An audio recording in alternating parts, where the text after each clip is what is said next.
नमस्कार दोस्तों, मैं दिनेश श्रीवास्तव। दोस्तों, आज मैं एक ऐसे बिजनेस के बारे में बात करूंगा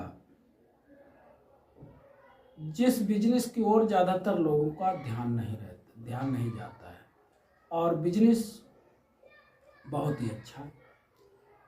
कम पैसों में स्टार्ट किया जा सकता है। दोस्तों, आज के ज़माने में महंगाई के दौर में पैसा होना बहुत ज़रूरी है। अगर आपके पास पैसा है तो आपको समाज में, परिवार में सभी लोग पूछेंगे, और अगर पैसा नहीं है तो आपके ना समाज में वैल्यू है और ना परिवार में वैल्यू है। पैसा कैसे आ सकता है? ठीक ठाक, या तो हमारे पास गवर्नमेंट जॉब हो, सरकारी नौकरी, या फिर हमारे पास ठीक ठाक बिजनेस हो। सरकारी नौकरी की अगर बात करते हैं तो मिलना बहुत मुश्किल आज के ज़माने में, गवर्नमेंट जॉब नहीं मिलती है। तो क्यों ना हम बिजनेस की बात करें। बिजनेस अगर हम करते हैं तो हमारा भी फायदा होता है, समाज में 4 लोगों का और फायदा होता है। छोटे स्तर से हम बिजनेस को स्टार्ट करते हैं और जब बड़ा स्तर पहुंचता है तो हम 4 लोगों को और काम दे सकते हैं। आज जिस बिजनेस के बारे में हम बात करने जा रहे हैं, वो बिजनेस छोटे से छोटा और बड़े से बड़ा किया जा सकता है। जी हाँ दोस्तों, आज हम बात करेंगे जीरा के बिजनेस की। जीरा हमारे किचन में बहुत ही उपयोगी वस्तु है और हर गृहिणी की आवश्यकता है जीरा। लेकिन जीरा के बिजनेस की तरफ शायद ही किसी का ध्यान जाए, जल्दी ध्यान जाता नहीं है। आदमी तरह तरह के बिजनेस करता है, लेकिन कभी सोचा है कि जीरा के बिजनेस से हम करोड़ों रुपए मुनाफा कर सकते हैं। अब समस्या ये है कि जीरा का बिजनेस कैसे किया जाए, कहाँ सप्लाई किया जाए, कहाँ से लिया जाए, और नए बिजनेस को शुरू करने के लिए बहुत सारी मुश्किलों का सामना करना पड़ता है। नए बिजनेस की बारीकियों को समझना पड़ता है। जब तक आप बिजनेस की बारीकियों को नहीं समझेंगे तब तक उस बिजनेस में आप लाभ नहीं उठा सकते, चाहे वो किसी का बिजनेस हो। सबसे पहले उस बिजनेस की जो हम करने जा रहे हैं तो उसकी हमें थोक मार्केट मालूम होनी चाहिए, और कहाँ हम बेचेंगे ये चीज़ मालूम होनी चाहिए। कहाँ पैकिंग होगी, कहाँ उसकी सफाई होगी, तो ये सब चीज़ें ध्यान रखने योग्य हैं।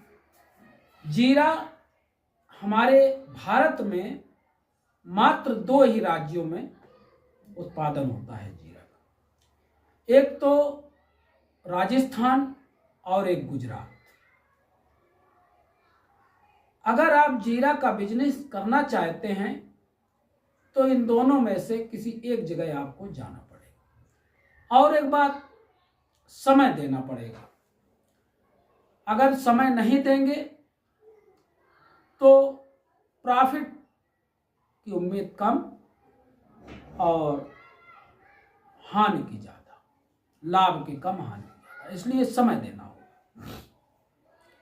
तो दोस्तों, जीरा का बिजनेस करने के लिए सबसे पहले हमें क्या करना है कि हम जहाँ जीरा का उत्पादन होता है वहाँ जाएंगे। गुजरात में एक जगह है ऊंझा, जहाँ जीरा की थोक मार्केट है और जीरा बहुत सारा जीरा वहाँ उत्पादन होता है। वहाँ पर ऐसा नहीं कि हम गए और हमने खरीदारी कर ली, वहाँ हमको रुकना है और रुकने के लिए हमें वहाँ रूम लेना पड़ेगा। रूम के लिए या तो हॉस्टल या धर्मशाला, यही रूम सस्ते पड़ सकते हैं। हॉस्टल वैसे ज़्यादा सुटेबल रहता है। हॉस्टल में अमूमन एक महीने का 7 से 8 हज़ार रुपया खर्चा आएगा, मैं खाना पीना के साथ। तो 7 हज़ार रुपया पर एक महीने के लिए हम वहाँ पर रूम ले लेते हैं। वहाँ जाते हैं, रूम लेते हैं और वहाँ जाकर के हम मंडियों में घूमेंगे। जहाँ थोक मंडियाँ जीरा की हैं वहाँ हम घूमें। तो जीरा बेचने किसान भी आते हैं, व्यापारी भी आते हैं। जीरा की जो साफ सफाई की जाती है, फैक्ट्री वाले वो भी आते हैं। पैकिंग वाले भी मिलेंगे आपको। किसी भी दुकान पर बैठेंगे आप, बात करेंगे तो पैकिंग वाला भी बता देगा पैकिंग वो कहाँ हो जाएगी, जीरा की साफ सफाई कहाँ हो जाएगी। 2-3-4 दिन तो हम मंडी में यूं ही समय अपना बर्बाद करेंगे और 2-3-4 दिन हम घूमेंगे, किसानों से भी बातचीत करते रहेंगे।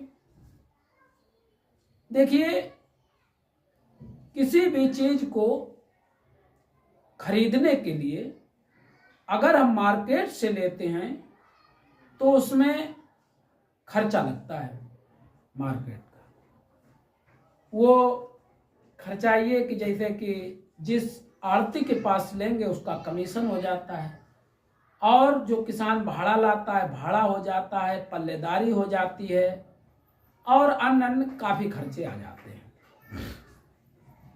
तो उन खर्चों को बचने के, क्योंकि हमारी शुरुआत है और शुरुआत में हमें एक एक पैसे का हिसाब भी लगाना है कि 10 रुपया अगर हमारा खर्च होगा निकलेगा तो उसी से जीरे से जो चीज़ हम बेचेंगे उसी से निकलेगा।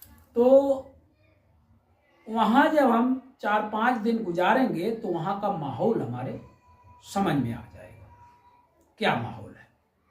वहाँ के किसानों से मुलाकात होगी।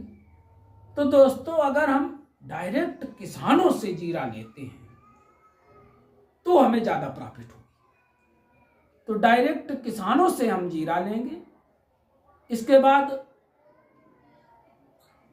कुंटल पे शायद 200 रुपये या 250 रुपये साफ सफाई का खर्चा आता है। वो फैक्ट्रियां हम पता करेंगे, वहां जाकर के बात करेंगे तो वो साफ सफाई पहले कराएंगे किसानों से लेकर के। इसके बाद पैकिंग खूबसूरत होनी चाहिए, जितनी अच्छी पैकिंग, और माल भी नंबर 1 का लेंगे क्योंकि हमारी शुरुआत है।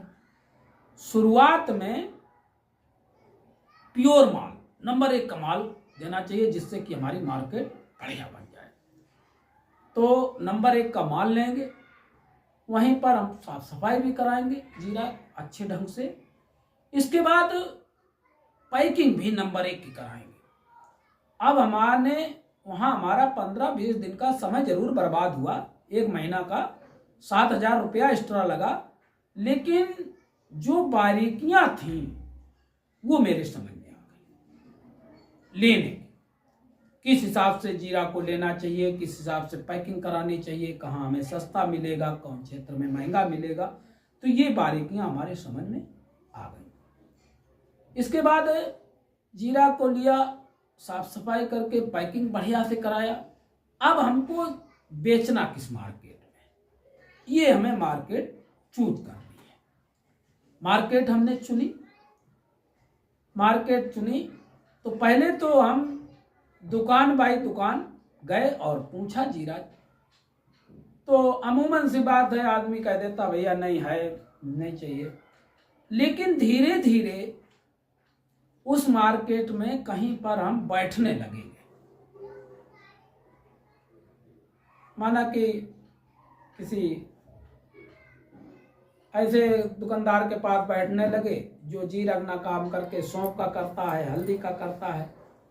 तो इन दुकानदारों के पास हम बैठने लगे और जो मिर्चा करता है तो उनसे हमने बातचीत चालू की कि भैया आपका मिर्चा जहाँ जाता है वहाँ हमारा भी जीरा मतलब जाए। तो वहाँ से धीरे धीरे हम अपनी मार्केट बनाएंगे जीरा की। और पहले हम छोटी पैकिंग में लाएंगे, 50 ग्राम 100 ग्राम पैकिंग में। इसके बाद हम बड़ा, क्योंकि छोटे स्तर से काम करने में कभी ज़्यादा लंबा ना नुकसान होगा ना फायदा होगा। और धीरे धीरे आप देखेंगे कब छोटे स्तर से और हमारा बड़ा कारोबार हो गया, हमारे नीचे लोग काम करने लगे, हमारी बड़ी शॉप हो गई और आज ये स्थिति, आप इस स्थिति में पहुंच जाएंगे कि ऑर्डर से आपके यहाँ जीरा आएगा और ऑर्डर से आपके यहाँ पैकिंग होगी, काम करने वाले होंगे तो बड़ी शॉप होगी। ये सब आप बहुत जल्द, साल ही 2 साल में कर सकते हैं, बशर्ते मेहनत करनी पड़ेगी भाई। तो जीरा का बिजनेस बहुत लाभदायक दोस्तों, और जीरा के बिजनेस में करोड़ों रुपए मुनाफा कमाया जा सकता है।